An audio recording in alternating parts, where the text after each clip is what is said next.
পরিবেশ বান্ধব ভাবনা এবার দুর্গোৎসবের মণ্ডপে। পূর্ব বর্ধমানের মেমারির রাজচন্দ্র সার্বজনীন দুর্গোৎসব কমিটি এবার তাদের থিমে তুলে ধরেছে এক গুরুত্বপূর্ণ পরিবেশ বার্তা। লুপ্তপ্রায় পাখিদের ফিরে পাওয়ার আকুতি। প্রায় 4.5 লক্ষ টাকার বাজেটে গড়া এই থিমের মাধ্যমে ক্লাব জানাতে চায় কিভাবে গাছ কেটে ফেলা, মোবাইল টাওয়ারের রেডিয়েশন ও নগরায়নের প্রভাবে পরিবেশ থেকে একে একে হারিয়ে যাচ্ছে বহু পাখি।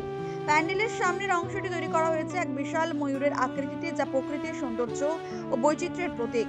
প্যান্ডেলের ভিতরে রয়েছে অসংখ্য পাখির বাসা আর রয়েছে গাছে গাছে মাটির হাড়ি, যেগুলি বাস্তবে পাখিদের নিরাপদ আশ্রয় হিসেবে ব্যবহার করা যায়। নীড় ছোট, ক্ষতি নেই, আকাশ তো বড়।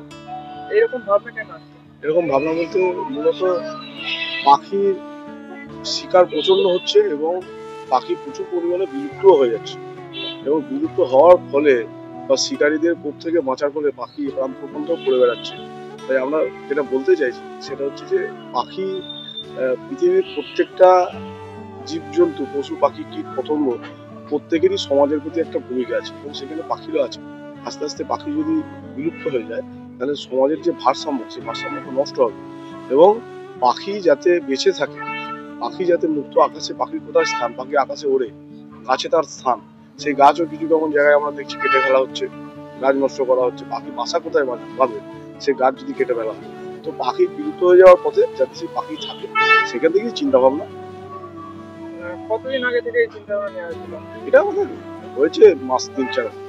আর এই থিমের কাজ কবে থেকে শুরু হয়েছিল? থিমের কাজ শুরু হয়েছে আমাদের মাস 2। তা কততম বর্ষ এবার? এটা 6 নম্বর, 6ষ্ঠ বর্ষ। ক্লাবের নাম?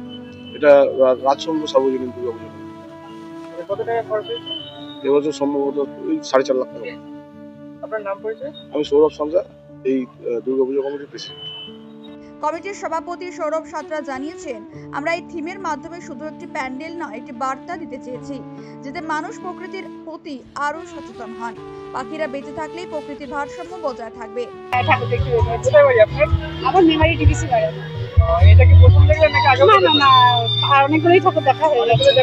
আজকে পঞ্চমী দিনই বাড়ি করেছে ঠাকুর দেখতে? এই যে আমি সব শাশুড়িদের নিয়ে বেরোই, অন্যদিন তো আরো আরেকজন আছে, সে তো নামতে পারে না, টোটো করেই ঘুরে যেটুকু ঠাকুর দর্শন হয়।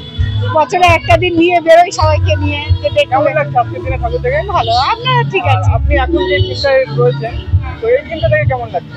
এটা সত্যিই ভালো। এই সত্যি কথা, আমাদের যে সমস্ত জিনিস বিলুপ্ত হয়ে যাচ্ছে, বাচ্চাদের আগামী যে প্রজন্ম আছে তাদের জানা উচিত যে এগুলো কি জিনিস, এর সম্বন্ধে ওদের জানা সত্যিই দরকার।